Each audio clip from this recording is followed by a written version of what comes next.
Okay, I'm going to call to order the meeting of the Hingham Light Board. It's July 11th, 2023 at 7:30. This meeting is being held remotely as an alternative means of public access pursuant to Chapter 107 of the Act of 2022 and all other applicable laws temporarily amending certain provisions of the open meeting law. You're hereby advised that this meeting and all communications during this meeting may be recorded by the town of Hingham in accordance with the open meeting law. If any participant wishes to record this meeting, please notify the chair at the start of the meeting in accordance with Mass General Law 30A, Section 20F, so that the chair may inform all other participants of said meeting, said recording. I'm sorry. So is there anyone else who would like to record the meeting while we're here? Okay, seeing none, then I will just move to the agenda. I stand in lack of some of the items we need for this meeting because I'm missing an email. I must have accidentally deleted it. So I do not have the I don't have the minutes for 2 of the meetings that we were going to approve, but that's on the agenda at the end of the meeting. So I'm going to have to ask to postpone 2 of those meeting agenda minute approvals. I'm sorry about that. That's my fault. And so today on the agenda, we have a review of the customer survey that we just did with Great Blue Research. And we have the draft policy on promoting municipal solar energy, discussing the schedule for additional board meetings. That depends on us knowing what utility financial services has available for us, and discussion of the low income discount rate, which was postponed from last meeting in the financials. So we'll just go right to the customer survey, and I want to welcome Christopher Biggs from Great Blue Research, who's going to walk us through it. Great. Thank you so much. And thank you all for your time this morning. We have about a 31 slide presentation. I'll take you through the high points of the learnings that we had. I'm in this next second, I'm going to share my screen. If anyone can't see the presentation for any reason, just let me know. And I will do so. I will put it up again. So can everyone see this? Yes. Okay, great. Great. So again, on behalf of the Great Blue Research team, thank you all for the opportunity to work with you on this customer satisfaction survey. We were talking about this right before the presentation. The results are really, really strong, and we're excited to walk you through some of the feedback that we had. There is very good instructive feedback that you receive from your customers as well to help you move some of the programs forward that I think you will, as an organization, be able to take advantage of. So with Before that, we go further, could I just say, would you prefer to take questions now from the board, or during the presentation, or after? Oh, excellent question. Absolutely feel free to interrupt. The one thing that I will say is that when I'm screen sharing, I can't necessarily always see everyone that is asking a question. For some reason, I have like, well, I can't either. So the reason I ask is because I want to invite the board and the staff to just shout their questions, as opposed to waiting to be recognized, because I can't see everybody on the screen either. So okay, we'll just go on that basis. Thanks. Okay, so we're in the same boat. So yes, please feel free to. The only person I can see talking right now is unfortunately me. So, anyways, good morning again. My name is Christopher Biggs. I am a strategy director here at Great Blue Research.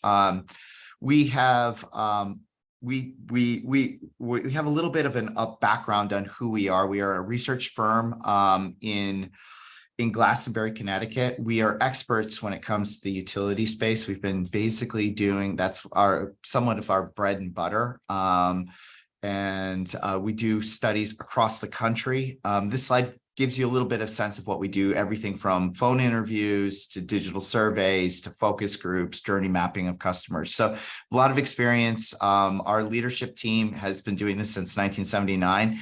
Just one quick interesting connection between me and Great Blue is I started my career in public utilities. I worked at the United Illuminating Company, and Great Blue was my client, so my agency. So I knew them well, and my life full circle came back to Great Blue this past year, and where I lead the strategy. Before that, I was doing strategy at advertising agencies, and I oversaw the advertising marketing for Amica Insurance for about 12 years. So that's a little bit of background on myself. Let me walk you through our table of contents. So today I'll start with a project overview, just a little bit of our methodology, who did we ultimately end up surveying. Then we have a whole section on key study findings. What I was thinking I would do today is I'm not ignoring those, but they follow what we saw with the charts and graphs. And Michael, as you mentioned earlier, the more of the guts of the presentation has a lot of that detail that we overview in the key findings. So I'm going to go from the project overview right into just showing you the details of the project, and key study findings you can look at afterwards. If you have any questions, I'm happy to go back to that. And then I'll conclude with one page of overview of some of the considerations that we found. I think what you'll find by the time we get to that slide on considerations, that we're all aligned with those considerations based on the findings that we saw. Does that make sense for everyone today? Yes. Great. So, from a project overview, we were commissioned to conduct research among the customers to understand their perceptions of the utility and the satisfaction with those services provided. The primary goals were to assess the effectiveness to basically serve our customers, identify areas of improvement, and then isolate areas where we can increase engagement. So we asked questions around like the website, email types of communications. We conducted the survey using digital surveys, and from what we can tell, we have a really strong response. We had about 775 customers respond. That's a large response and really strong when it comes to doing digital surveys. Beauty of that, the more response, the better and more confident we have in the data and the results and the feedback that we got. Ultimately, the outcome of this research will help you clearly understand and set new customer expectations, look for near-term areas of improvement, and help you create a strategic roadmap to increase customer satisfaction going forward. You'll see with customer satisfaction, you have very satisfied customers. So that might be a little more tricky than some other companies where they have a long road ahead. So there's about 12 areas that we were looking at when we did this survey. So satisfaction with the municipality overall. We looked at the outage communications and resources, perceptions on rate objectives, awareness and likelihood to participate in demand response programs. So you can see there's a list of 12 here. I picked about 4, but we're going to go through all of these different findings through this morning's presentation. In terms of the methodology, again, I mentioned to you earlier, we did digital surveys. We at Great Blue, again, we do both phone surveys when we're trying to connect with customers, as well as digital surveys. We're finding digital is really great because we can get a bigger group of participants. And in this case, again, we had about 775 customers that participated. You sent out the email to get the customer, so the response rate is even better whenever we work with the municipality and you send the email out. We had 52 questions. That's a lengthy survey. It's about 15 minutes to take, but we had a great complete rate. There was no incentive too. So the only incentive, let's really say, is their commitment to the company to make it, the municipality to make it have their feedback have meaning. And one of the things that you can kind of think about in these terms is that if they're taking that survey, they and they're not incentivized, they really do feel that they can make their feedback means something and can make a difference. The target was residential customers. When we say dual level quality insurance, that means that we have a lot of digital pieces that are doing a lot of that, a lot of number crunching, but then we have the human element of our team looking and making sure that every number is correct and that our insights then come from that.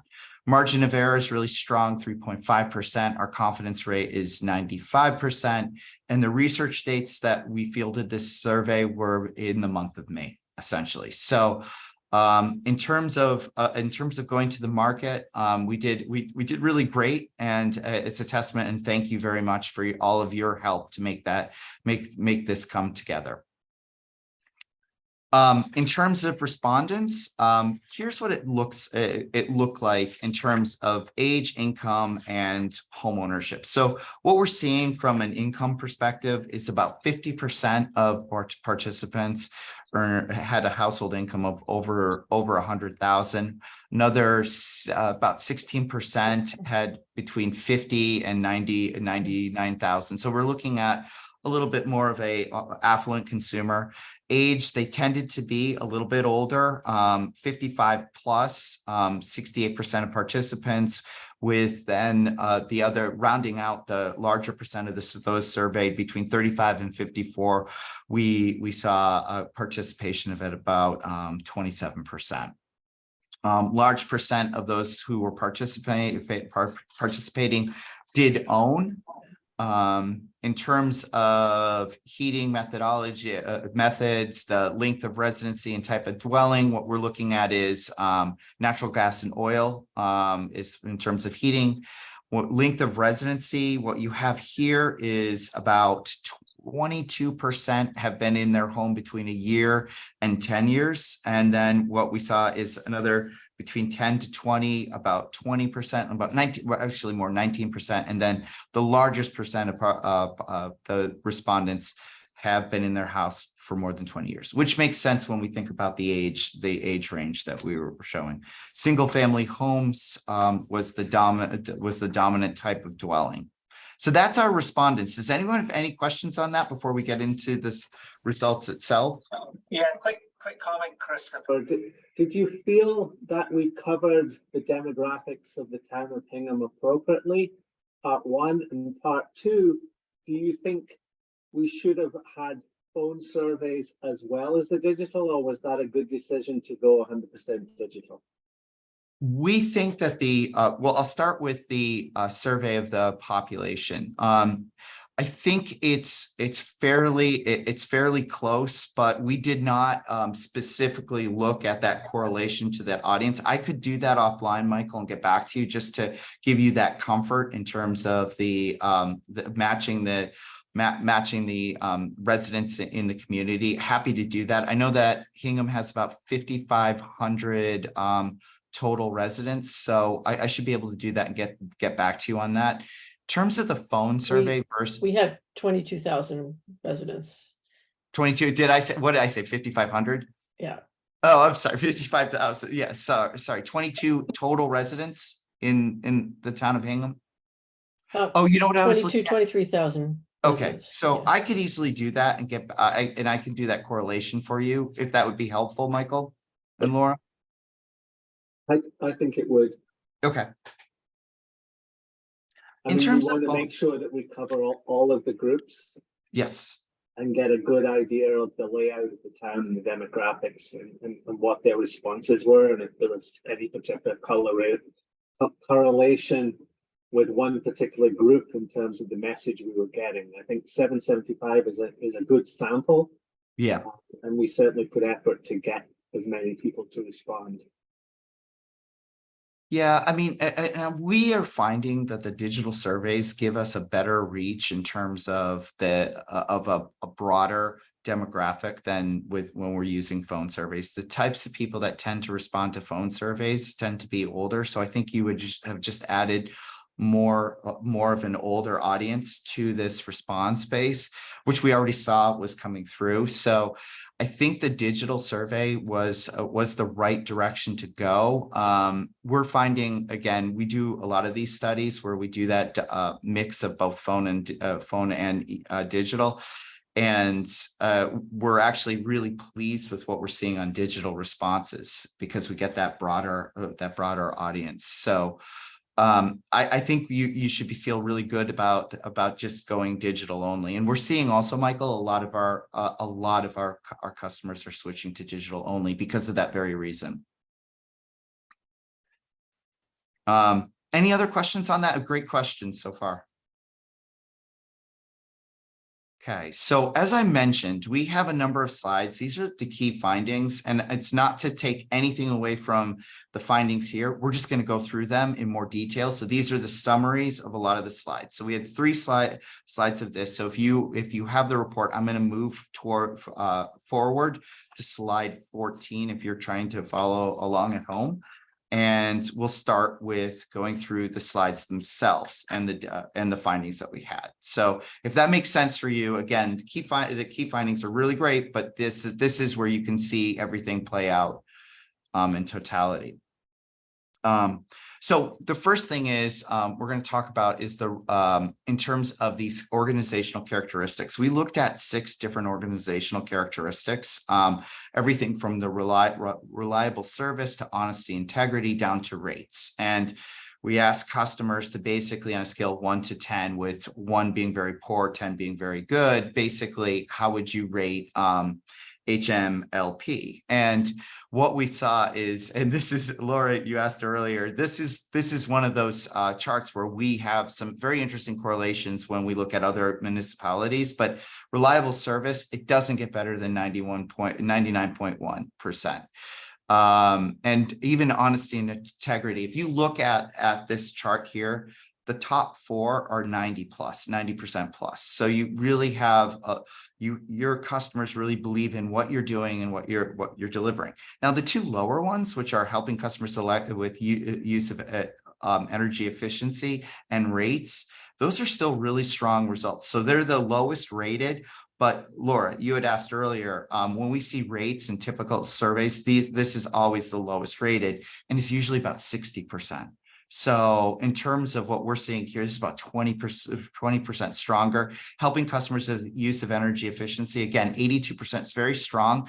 In other surveys, we see that is usually around 70%. So the big thing here is very, very strong results in terms of at the top 4, 90% plus.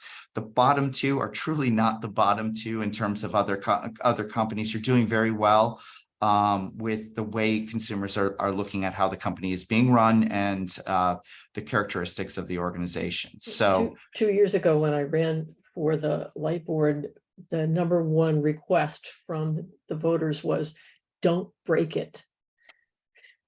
So that's what I've been trying not to do.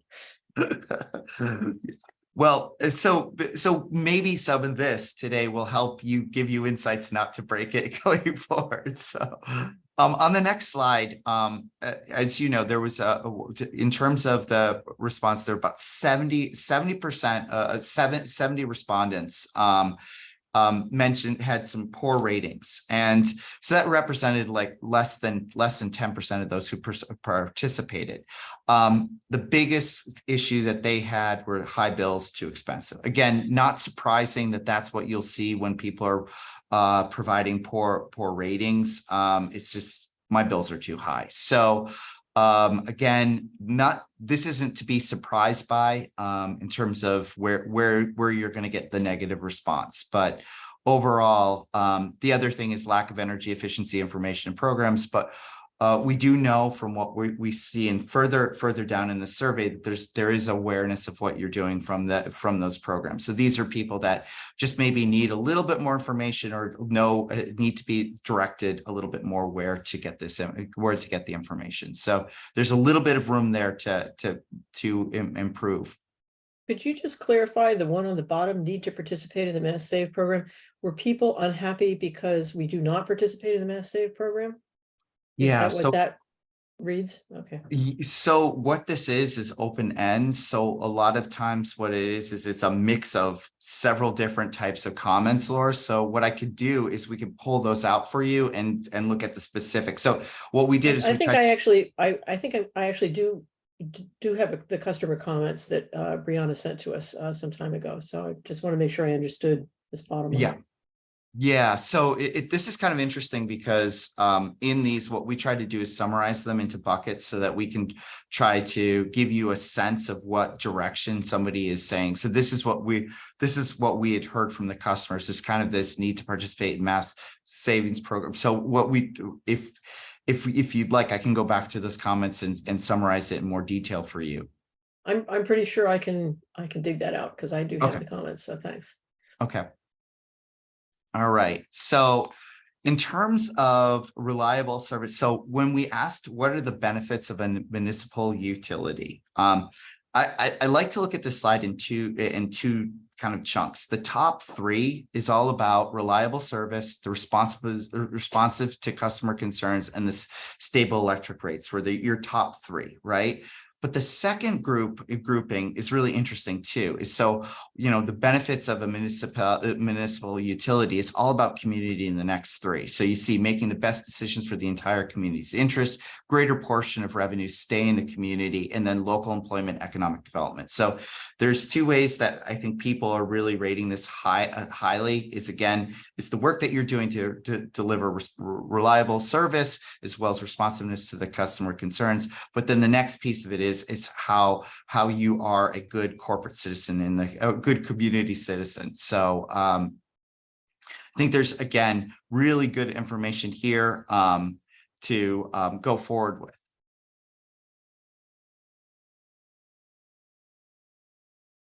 Okay, so we asked two questions. One's about customer service, and then the other is about field service. So we'll take customer service first. What we saw is that when we asked the question, how satisfied were you with customer service? What we found is about 95.1%. So when we take very satisfied and somewhat satisfied, combine those, about 95.1% of people are very satisfied with your customer service. What is a little different here that is very impressive is the very satisfied is at 88.5%. Again, when we look across other municipalities, we see that usually it's more of a 70-20 split when we're at those high numbers of 90 plus. So again, this is the very satisfied are really popping here.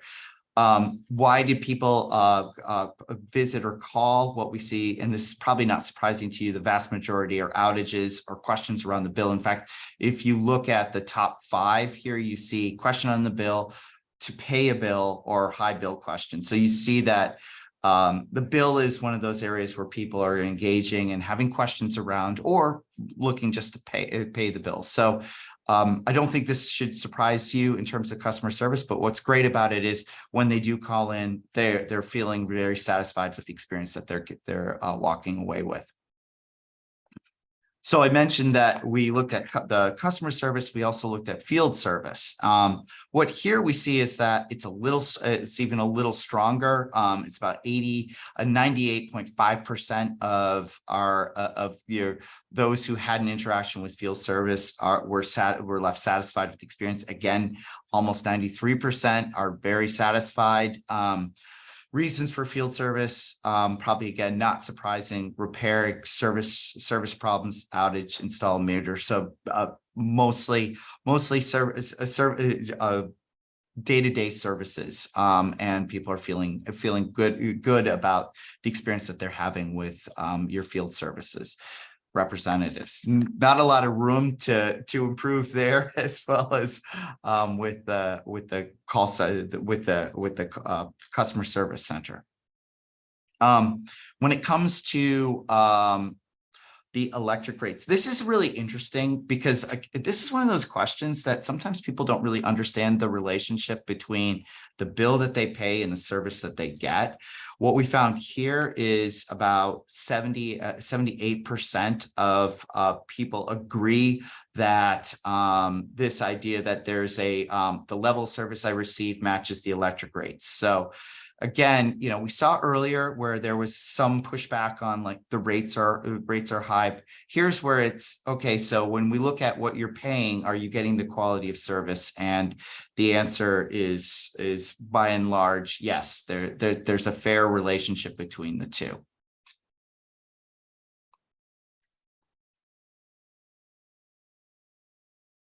The next question is to start to look at communications channel. And by the way, I've been going pretty quickly through these. Does anyone have any questions on as we move into communications?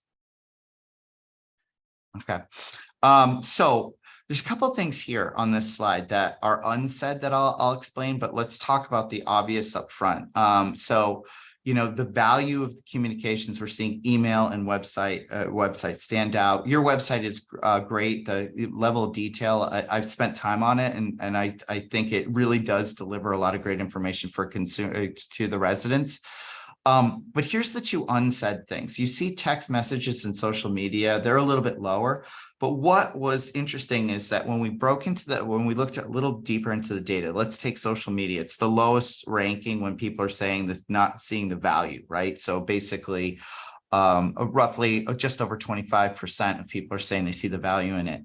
The bigger number that's not said here is 40% don't know. So they're just not aware yet is the social media channel that can have an impact or create additional value. So don't look at that and say, what, social media shouldn't be an important part of our communications program. We see in other surveys that social media is starting to become more prevalent and more used to get customer information out.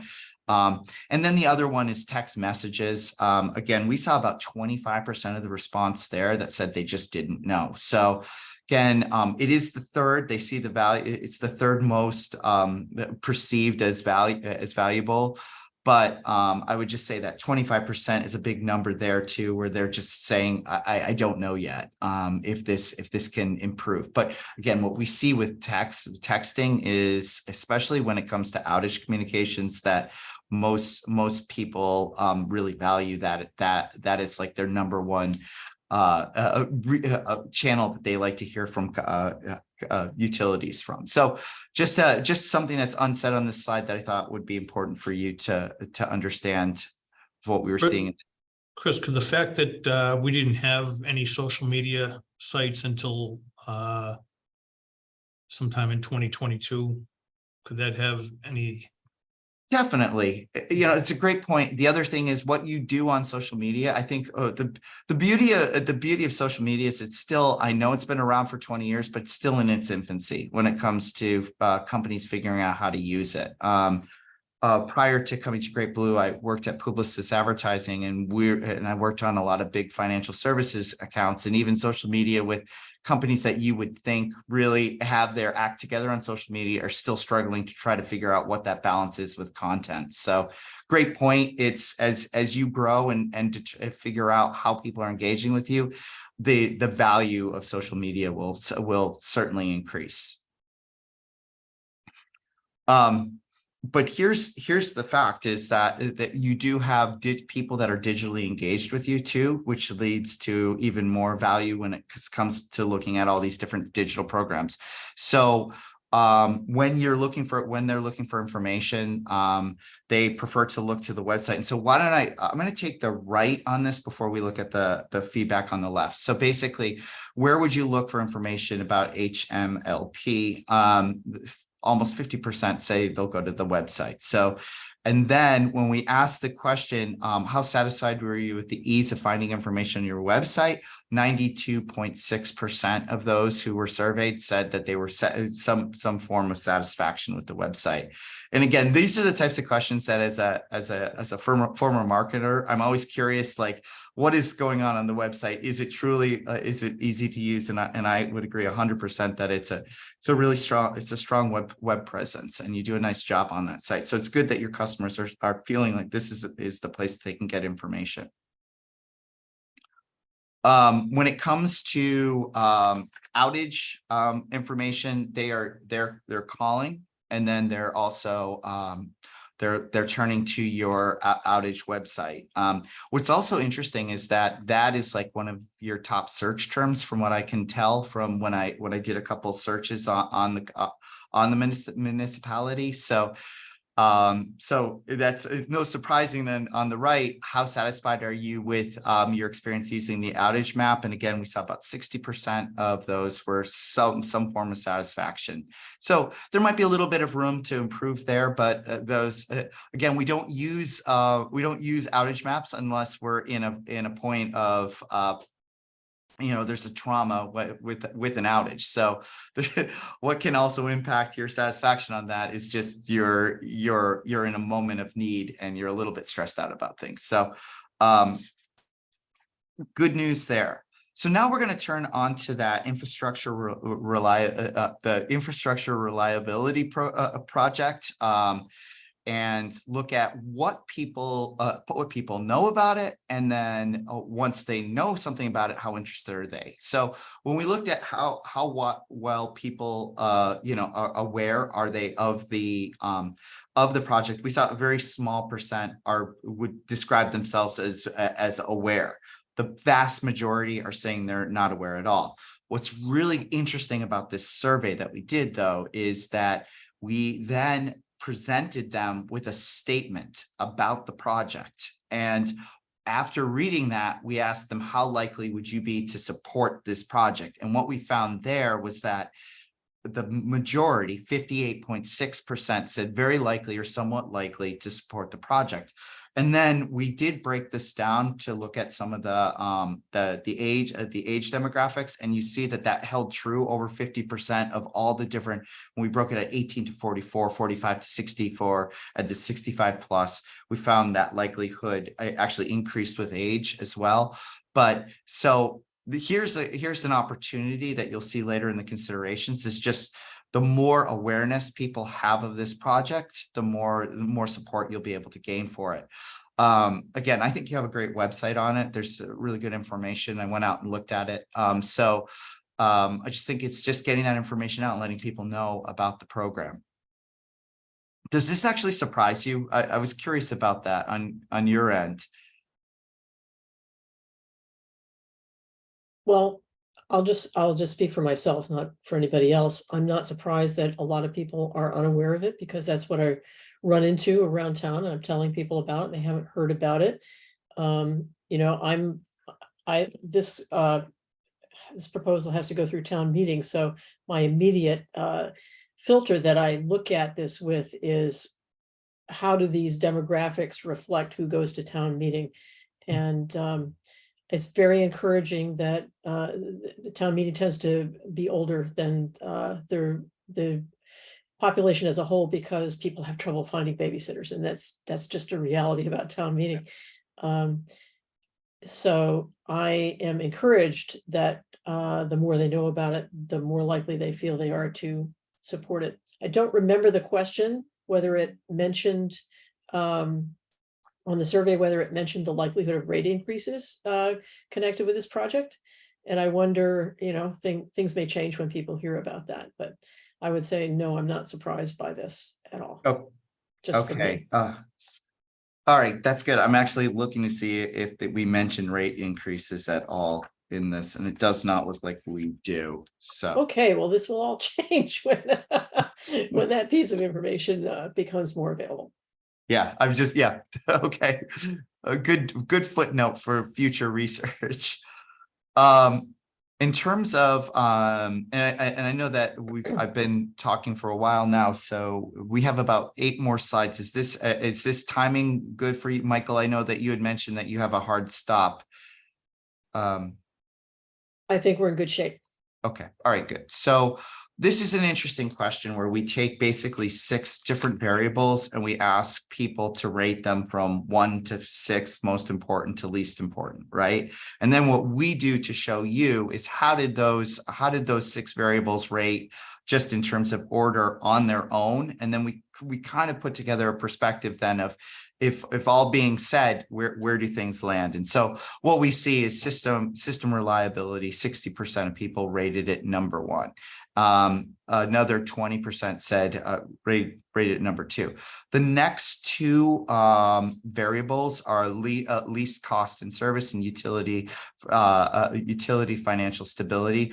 Are kind of interconnected or interchangeable, because least cost of service came in about 39% or so, and then utility infrastructure, when 1 and 2 was about 40%. So you can see the top 3 in terms of objectives when it comes to most important are system reliability, least cost of service, and utility financial stability. So those are the most important top 3 for consumers.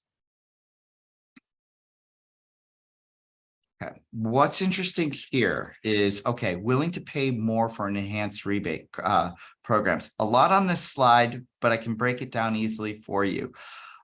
So basically, let's look at the question. How much more per month would you be willing to pay for each of the following initiatives? And we look on the left, the 3 questions are renewable energy credits to offset your individual carbon consumption, a green tariff, and then last but not least, enhanced rebate programs and efficiency incentives. So let's, if you look at the first column, you're basically looking at like the vast majority, no additional amount. Would they, like, you're looking at like 40%, 40% of consumers said basically no additional amount. We also then look at on the right, they're not sure. So you have, those are the 2 like kind of anchors to this response.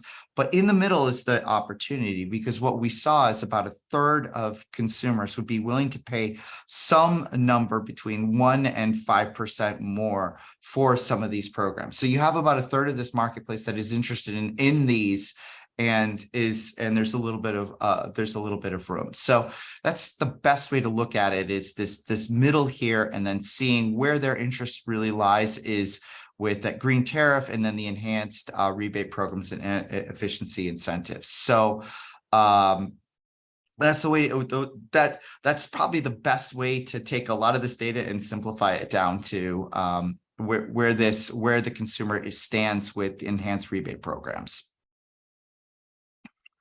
We asked both time of use questions, and then the demand question in this demand response program questions.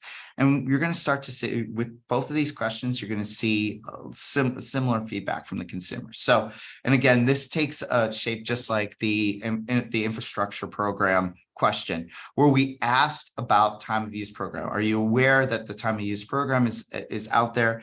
And we saw about 27% of consumers said they were some level of awareness around the program.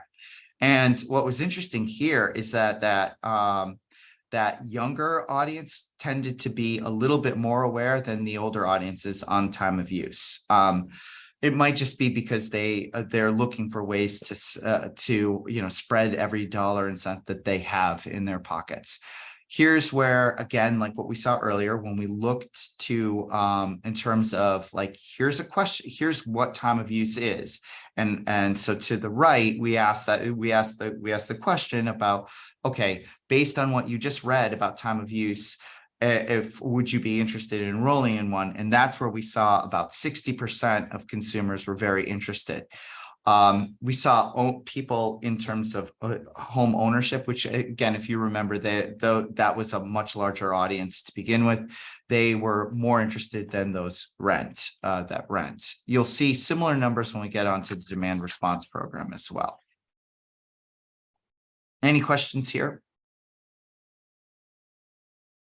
Okay. All right.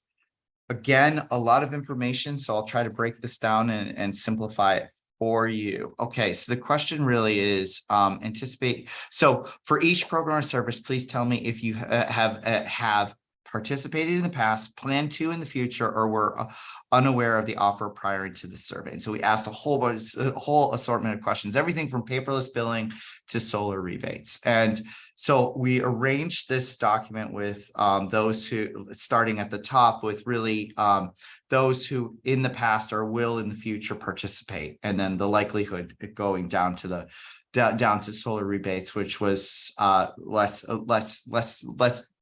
less participants reference that they would be willing to participate in these programs. What you have at the top makes the most sense. It's the simplification of the billing process and paying. So we see that across the board in terms of how people are engaging with their bills anyways. That doesn't surprise me that you have a large number there that are interested in paperless billing and auto pay. Then what we see in the middle here, this middle column is not previously, but plans in the future. We see a couple of things that just popped out for us: rebates and energy efficiency appliances and no cost energy assessments. You also see rebates on weatherization pop in terms of they're not participating in them now, but have plans to do so in the future. The interesting one for us was, and you might have a little bit more understanding of why this would pop this way, but solar rebates right now, there's no plans in the future. So perhaps when it comes to solar, there just needs to be more education around it or more opportunities to participate. But that's a pretty big number. It's the largest number here that we saw, where people were basically putting a comment that they're not interested in this at the moment. And it's not that I wasn't aware of it. It appears that they have some awareness of it. They're just not planning to participate. And then last but not least, there are areas to improve awareness of programs. We saw that with energy efficiency, weatherization again, and then rebates on heat pump systems. So, awareness opportunity is here. And then just depending on how important the solar rebates are to you all, looking at how do you get a better message out there to get people excited and interested in this program. Christopher, how does solar and your other surveys compare to Hingham's?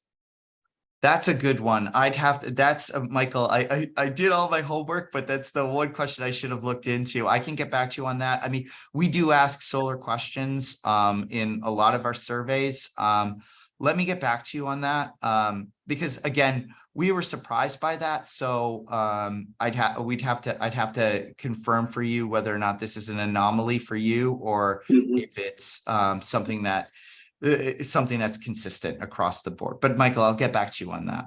Yes, please. Thank you. Yeah, this is something that would be of great interest to me. I'm not surprised by this because it reflects the rate of uptake that we see, which is that it's very, very slow in terms of people wanting to install solar. And I would just maybe there's no more data to help us get into it any further. I think of us as a town being very similar demographically to Concord. We're such a similar town that we were even founded on the same day back in the 17th century, but they have so much solar uptake that they have solar saturation problems. And so the difference is so dramatic to me.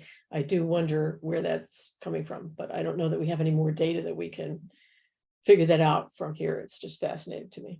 Well, what I could do also as a follow-up is I could go in and look at the demographics on this, on those who responded this way, and just give you a little bit of a sense of what this looks like.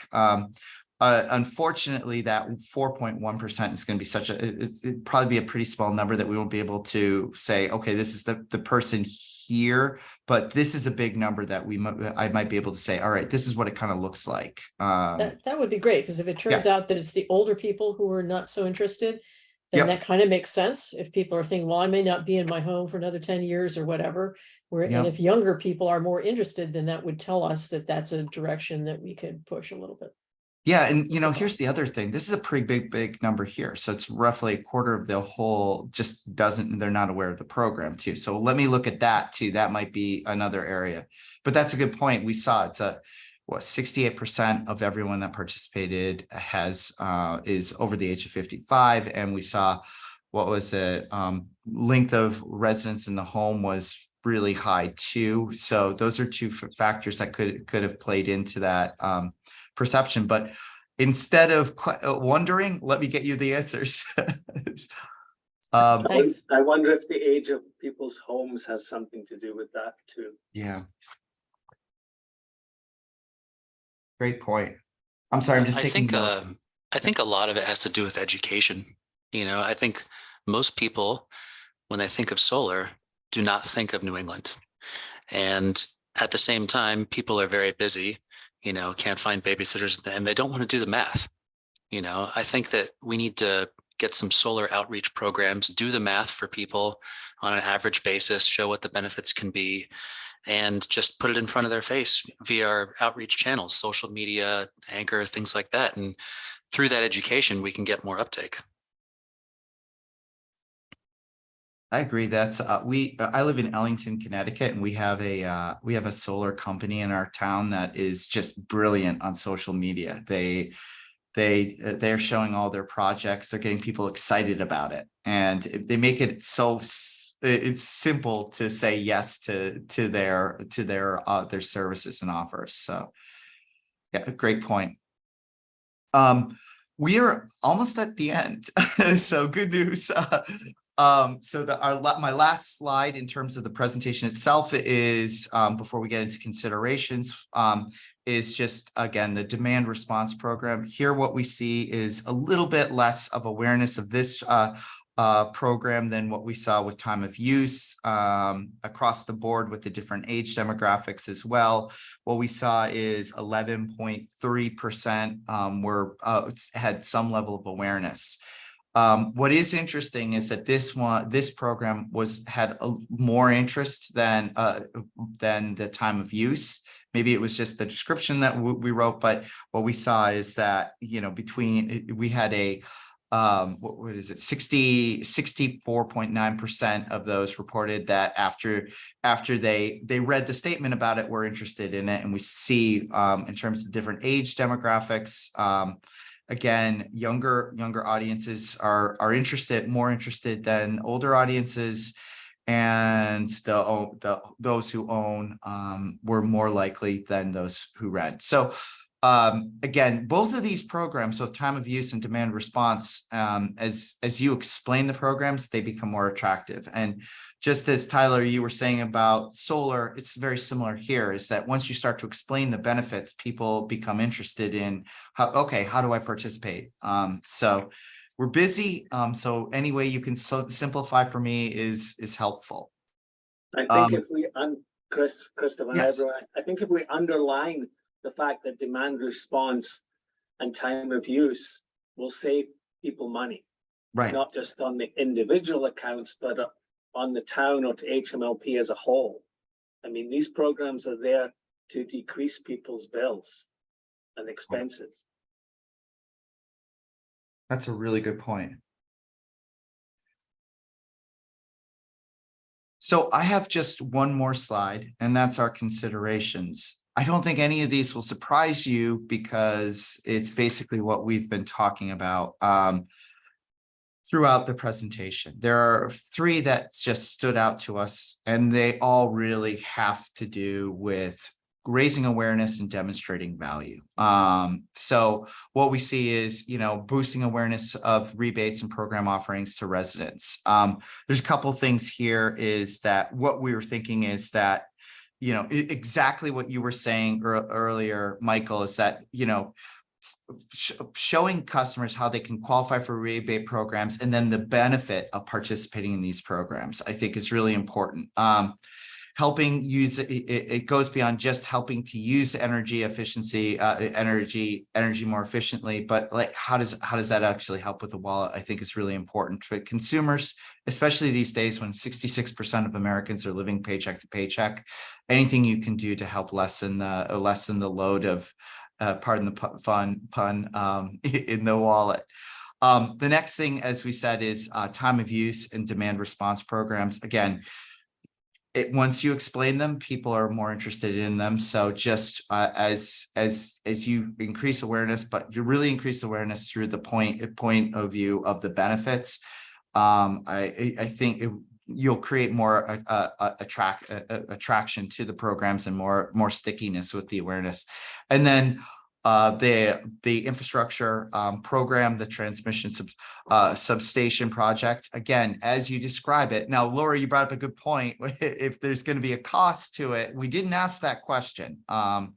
But basically, roughly 1/5 of the respondents reported being aware of the project, but after we shared it with them, they were more interested in the program. So it's all good news at the end of the day. That honesty, integrity, if you remember at the very beginning when it came to operational characteristics, is number two. Your customers believe in you, they trust you, and so it's something that you can really build on, especially as you roll out any of these programs and describe them. There isn't that person, there isn't a lot of people scratching their head and saying, what's the underlying meaning of this, but more so that they believe that your company is your municipality is doing the right things. Your electric company is doing the right things in the community. So there's a lot of good. It was a real there's a couple things that I need to do for you as a takeaway from what I understand. Is one is looking at how the survey matches with the audience demographics in the town, and then I'll take a look closer at that solar question and give you a sense of what like who these people are, and that could be helpful and instructive for you as well. Chris, just a point on that third one, increase awareness of time of use and demand response programs. We actually don't have either one of those programs as of yet. We're in the infancy stages of both of those programs, but they have not been implemented. So I actually was surprised at the number of people who expressed awareness of either of them. yeah, Because we have not even gotten started. So that's interesting to me. That's actually very interesting. Okay, so thank you very much, Christopher. And let me ask, maybe if you could stop sharing, Christopher, so we can see everybody. And I would ask if there's anybody from the public who has questions or comments about this that they'd like to share right now. I do not see any questions or comments from the public on this. So Chris, I'd just like to thank everyone at Great Blue, yourself. I thought the survey was really thorough, very professional. You had a lot of data to crunch, and I think you really made very good sense of it. And certainly your presentation this morning has been enlightening and very, very useful. Thank you. Thank you very much. It's again, the pleasure is all mine, and on behalf of all my teammates, it's always a pleasure working with our partners on projects like this. This is what we live for. So thank you. Thanks. And I had just two reflections. One is that I feel like based on this, that an enormous congratulations is in order to our customer service people, both in the office and in the field. What a tremendous vote of confidence from our customers. It just makes me feel warm all over. So I want to make sure that the word gets out, Tom, to the people in the field as well as to the office, how wonderfully they have scored on this. And please congratulate them from me, and I'm sure from the whole board. Here, here. And I would like to say, I'm glad to say it doesn't surprise me, because that's what I hear every day from people. And secondly, I just wanted you don't know this, Christopher, but we went in the last 3 years, we went from having the world's worst website to what evidently is the best website. And that was, I know that a lot of work went into that on the part of Brianna and Tom and the staff working with our consultants for designing the new website. And clearly that was both money and staff time well spent, because the people are using it. They're using it now in a way that they never did before. And that saves time and for the customer service people also, when people can go on the web and find the answer to their questions and don't have to call. So that's money well spent and staff time well spent, and a lot of hard work that has really paid off, I think. So those are two things I learned from the survey already, and I haven't really even dug into it yet, but thanks to the staff for everything you've done. thank Hard you. work gets results. Yeah. Okay, so if there's no further questions for Christopher, thank you very much, and we'll look forward to hearing your two little follow-ups. And I'm very excited to really dig into the data some more and do some deep thinking, because there's really valuable information here. Great. Thank you all, and have a great morning and a great rest of the meeting. Thank you. Thank you. Thank you. Thanks, Chris. Yeah, bye. Bye. Okay, so next on the agenda is the proposed draft policy on promoting municipal solar energy. Let me ask Tom, in that email that I am missing, Did you send out the draft policy? Do people have it or? I did, yes. Okay, so you have seen it, because I don't know what happened to me, but I had a lacuna in my email somehow and did not get that email. So I just want, maybe I don't know if I can. Do people need me to share it or did you already absorb it? So let me just explain. So the Municipal Solar Committee, subcommittee, which consists of Tom and Brianna and Steve and me and our two volunteers, Will Cowan and Ben Lee, have been for the last 2 years struggling with coming up with the right financial model to help the town put some solar arrays on municipal buildings. And we've looked at everything from third-party ownership and HMLP ownership, and we lend money to the town to do it and blah, blah, blah. And we have finally concluded that to get in a conversation with the town being, by the town, I'm talking about the town administrator's office as well as the select board. I've talked with people individually. They are very anxious to find a way to move forward on this and they really want to do it. So the model that we are suggesting is that the town should own these arrays. They're anxious to do that. They feel like that's the right way too. That what the light plant can supply for support is some staff time to help evaluate the various options. And already Brianna has put hours and hours and hours into developing a really terrific calculator where we can plug in the details on all the various town buildings and learn which are the best buildings to pursue. So we're close to having a short list of projects that we think might be the first to pursue. And then what the town, what is this, a sticking point for the town is coming up with the funds to do the engineering studies, which, as you know, can be quite expensive for a large building, $50,000-$70,000 to do the engineering studies for something that's basically speculative, that if you put in the $50,000, you may discover like, oh, wait, this is not going to work out. It's very hard for the town to find funds to do something like that. And so the proposal was that we could use our green fund to do engineering studies for the town. And there is some concern that whether or not if the light plant spending money on engineering studies represented using ratepayer monies for something that benefits the taxpayers, which is something that is not considered kosher in some circles. And I believe that it is in the interest of the ratepayers to do these studies, because it's going to increase our renewable energy portfolio in a way that we've identified in our power supply policy that we want to do that for the power supply. So that is the thinking behind having this policy, would make this a policy of the board. So if there's questions about it, it comes to the board and doesn't fall on Tom's shoulders to be responsible for that. So that is the reason for proposing this policy. And I wonder what my colleagues think. I've read through the policy. I'm supportive. I like the policy. Okay, Mike, did you have some thoughts? I too have read through the policy and I am also a supporter. Okay, I'll ask if there is anyone else who, let me ask this. When you and I talked about it, Tom, we were wondering if we should add something, making a sentence, making it clear that the board considers this to be in the ratepayers' interests very explicitly. Do you feel like it's explicit enough on that point? I think it's explicit enough. Okay. It's a policy that the board has voted on and is in agreement on. So Okay. Yep. I don't think it's a bad idea to underscore that.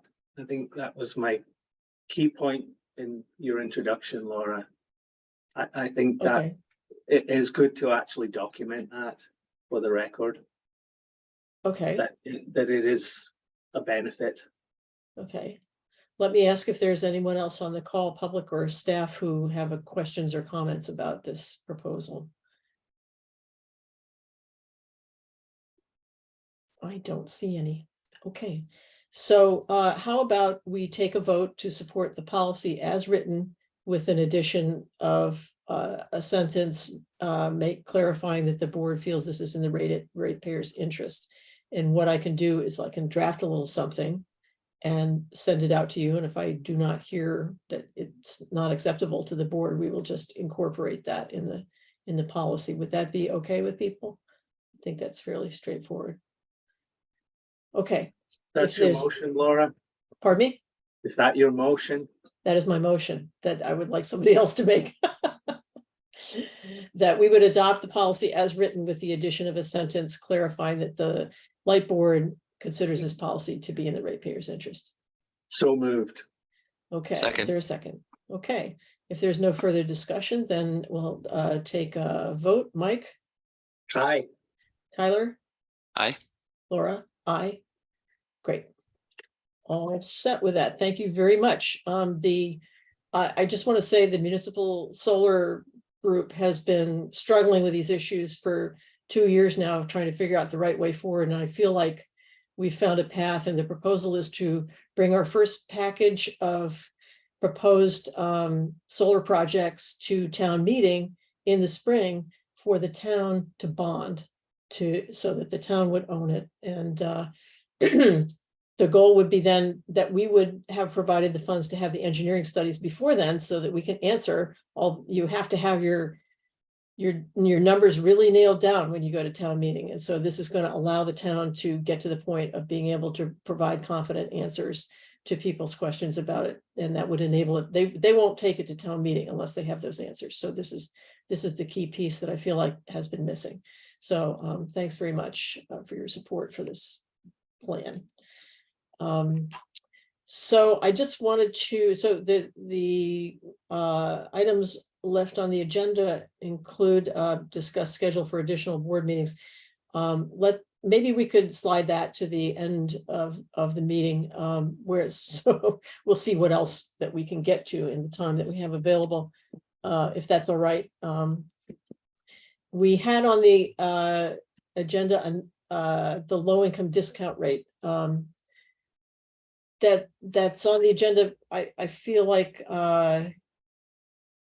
we wanted to have a special discussion about this. I haven't really framed it particularly. Maybe that would be helpful, but unless you wanted to frame it for the discussion, Tom, Yeah. I could make an attempt. So, we haven't, decided on a low income rate. USF gave us kind of the parameters of, 10%, 20%, 30%. And in talking with them, they picked 20% as a discount rate.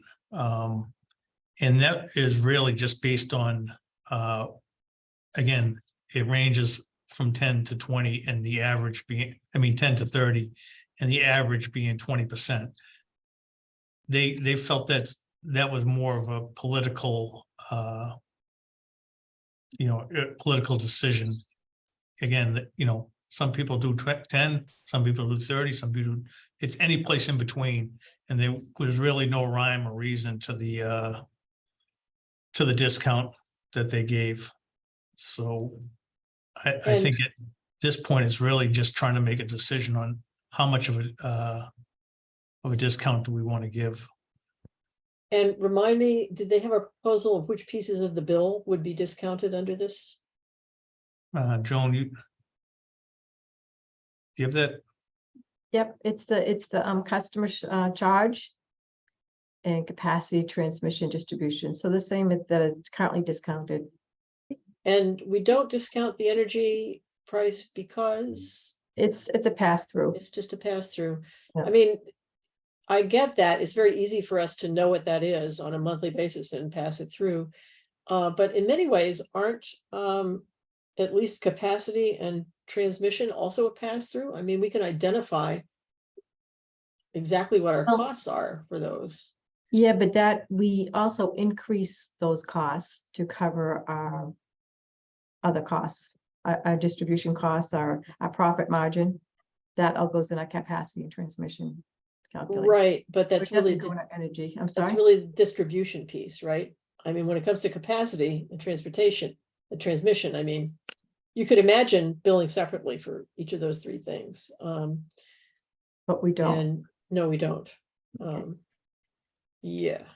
So I'm gonna think about that for when we're designing our next rate series, because my goal is to assign the costs where they actually fall. But so that's like so what percentage so the CT&D charge is, I don't know, probably close to half of the average bill, do you think?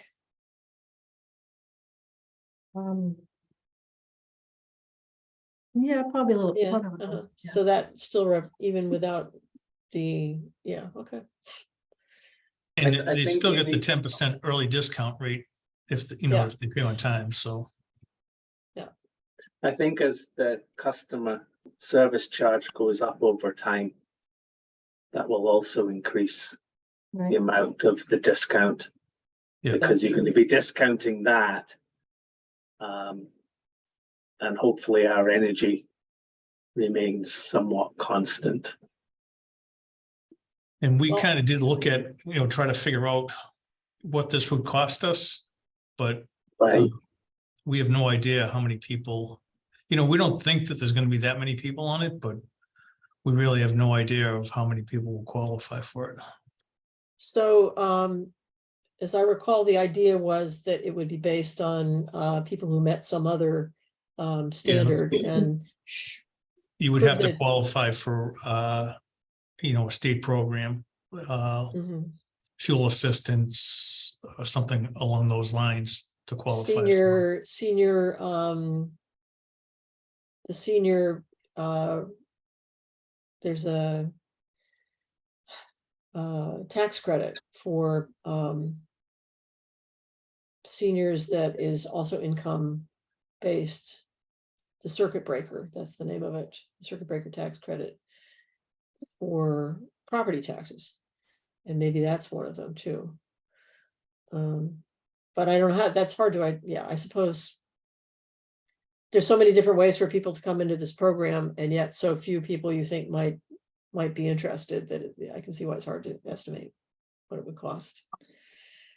Does the town have any information on this that they could show us? What type of information? How many residents would qualify, With the circuit breaker. They could tell us who qualifies for the property tax rebates that we have for, we have a variety of rebates that are income restricted or for seniors. And so for us, it would be a question of, okay, which of those programs would cause people to qualify for our rate and how many people are in it. They might be able to tell us that, but depending, I think you'd really have to make a list of the programs that would cause somebody to qualify before you would have a good idea how many people. Yeah, Brianna. Well, in general too, we also have the census data, and about 5.7% on census.gov, it says 5.7% of Hingham residents are in poverty. So if we took that, we could get an estimate of potentially, I think I had looked at this last year and it was around 700 residents potentially. So that would give you a maximum, because all of those people are not going to apply. That's the one thing the town has learned, is that not everybody who qualifies for the various tax credits will go through the bureaucracy to get them, actually. But that would at least tell us maximally what it is. Do people want to return to this when we've done some research about what the maximum amount that it might cost would be? I can share, I have a list that I can share with you, as well as just what other municipalities determine the criteria has to be. Oh, that would be great, Okay. because that would be part of setting this rate would be, we would have to pick the various programs that would allow people to qualify. So that would be part of it as well. Okay, I can share that with you. That would be great. I'll email it to you.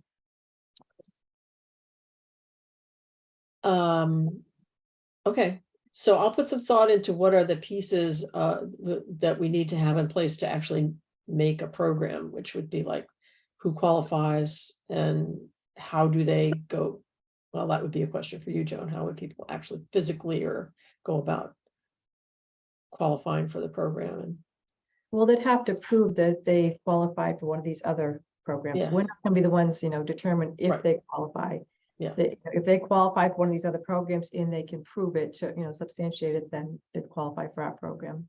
Yeah. I don't want to police it. I don't want to see tax returns and be the one to No. determine that. That's what these other agencies are there for, and they do a good job Okay. at it. So I can share this list with you, and that would be really helpful. I think will help. I definitely think will help for sure. So let me just take a kind of a temperature for the board. How do you feel about the various percentages that have been suggested? It really is not something that you can base on data, I don't think. It's just got to be it's a political decision, I guess, is how Tom described it. I mean, I think I'd like to see us helping those people in addition to a discount. If they have an exceptionally high bill, why is it so high, and how can our programs help them lower it over the long term? I'd be curious to see, just how many kilowatt hours these people are using, and if they have, for example, I think in the survey today, digging into the data, there was quite a lot of 1-for-1 baseboard electric heat. There's programs and education that can be applied to those homes to decrease their bills and still maintain them with a good indoor environment. So I'm wondering if this is an opportunity to help people as they sign up, and a benefit to us because we're increasing the uptake of our programs. Yeah. In terms of a percentage per se, I mean, 30% of a $500 bill is a lot different to 30% of a $100 bill. I think if we ask customer service, what they see as far as, customers that are struggling to pay their bill, I think you'd find that their bill is probably similar, really similar to what other customers in a similar living situation would have. So I don't think the bills are necessarily much higher than anyone else's. It's just they don't have the resources to pay for what they receive. Yeah, I mean, that was my take when I met with everybody from customer service. Yeah. When we sat down on Zoom. This is the number one tool, the discount that we can do to help. Everything else was really, we were doing everything already. So how do people feel about 20%, which is considered to be sort of an average normal low income discount rate?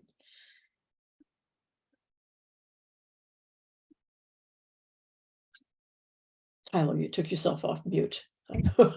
Sure. No, I feel I'm potentially okay with a wide range of options. If we feel comfortable that it's not going to hurt the finances of the utility too much, then I'd be comfortable with a higher percentage. And if we're afraid that it's going to hurt, then we'd probably have to move towards a lower percentage. But potentially comfortable with that whole range. I would So agree we probably with that. need more data, more view into what it might really cost.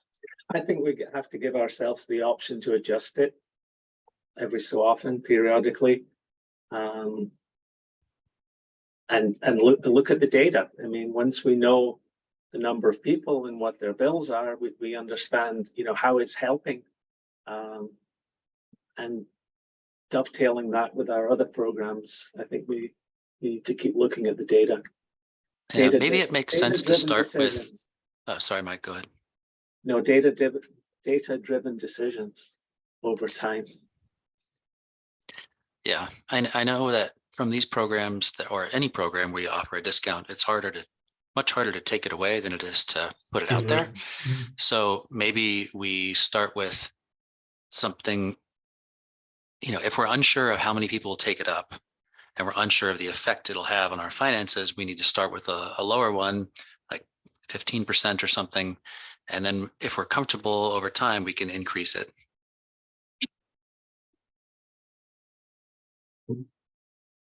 I mean, I could argue contrary, you know, we should start high and help people.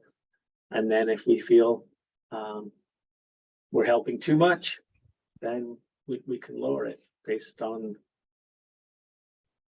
the data.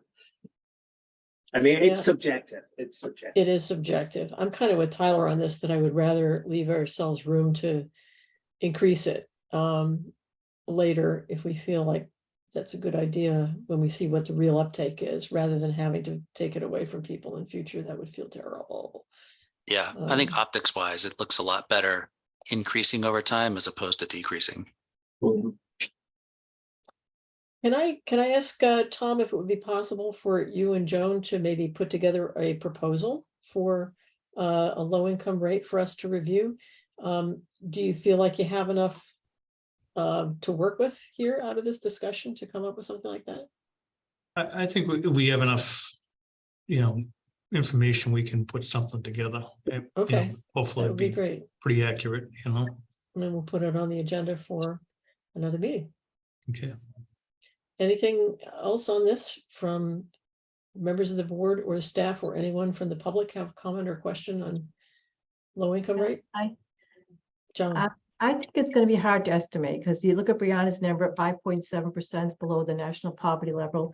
That's $10,000 customer base. That's 600 people in the town. How many of those people are going to come forward? A lot of them are too proud to come forward. And how much are their bills each month? So how can we determine what the discount, are they a $600 a month bill, or are they a $100 a month bill? Unless we know who they are, we can't identify that.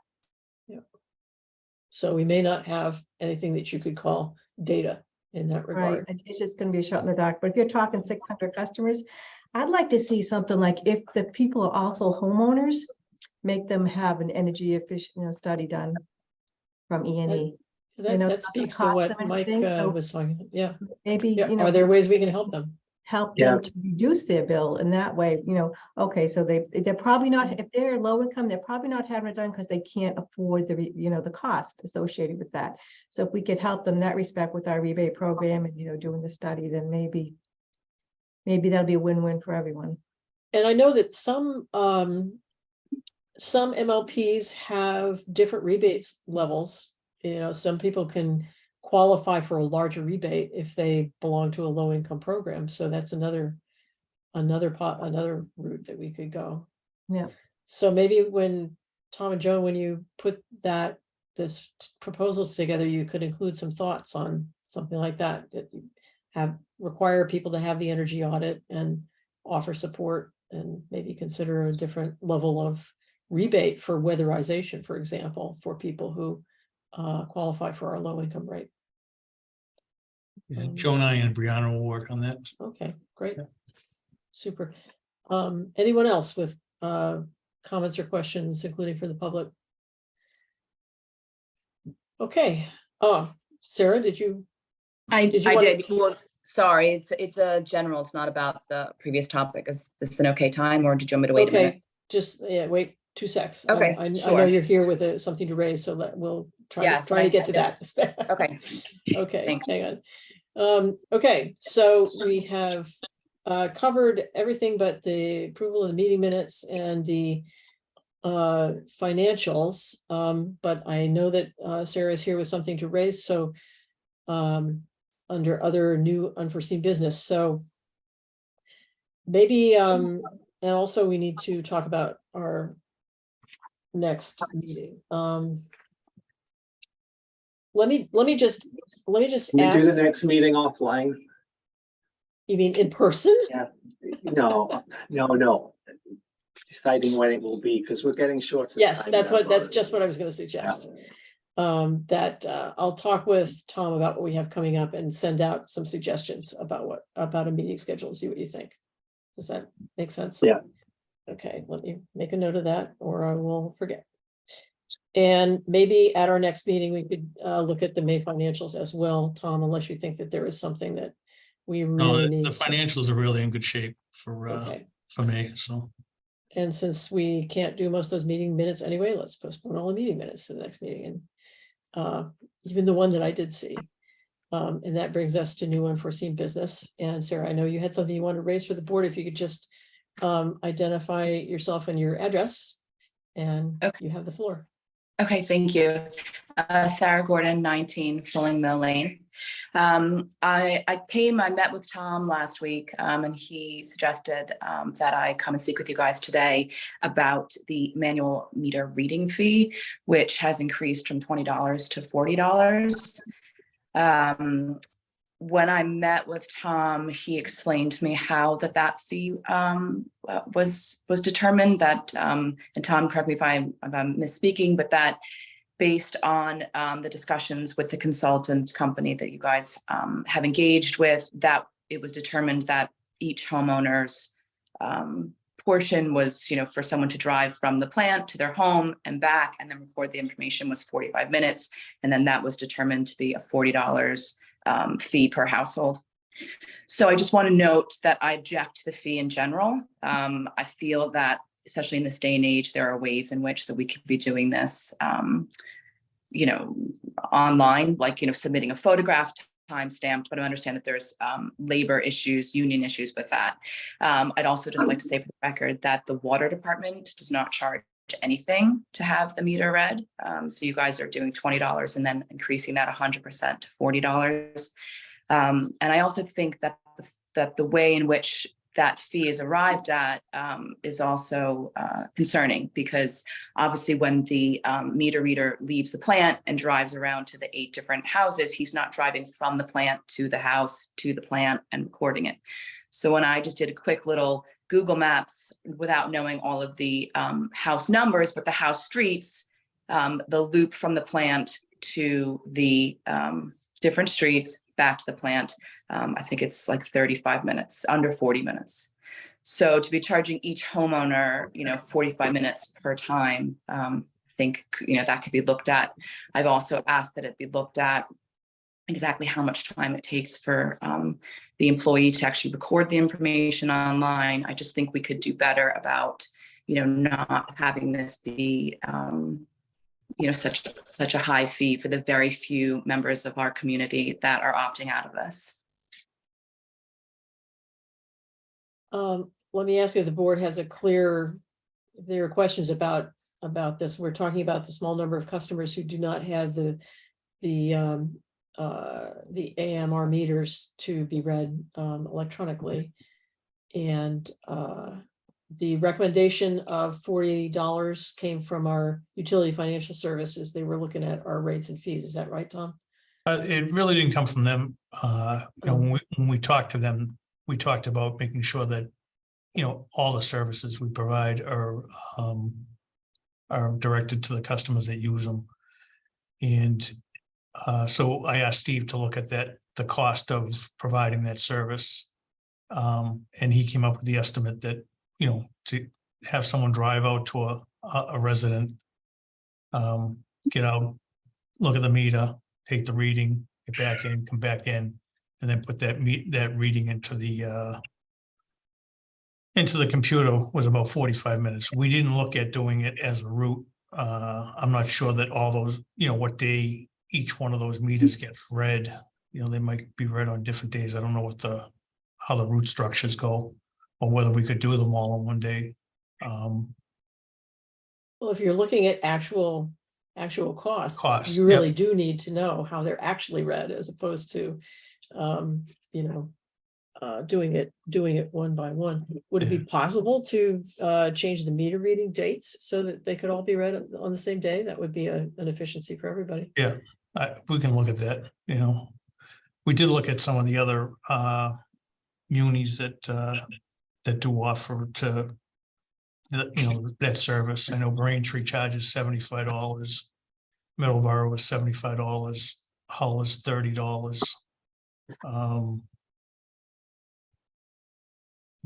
Those towns, Tom, are those owned by the town, or are they a larger company? Yeah, Those are all Braintree, they're all municipals. municipals, yeah. Okay.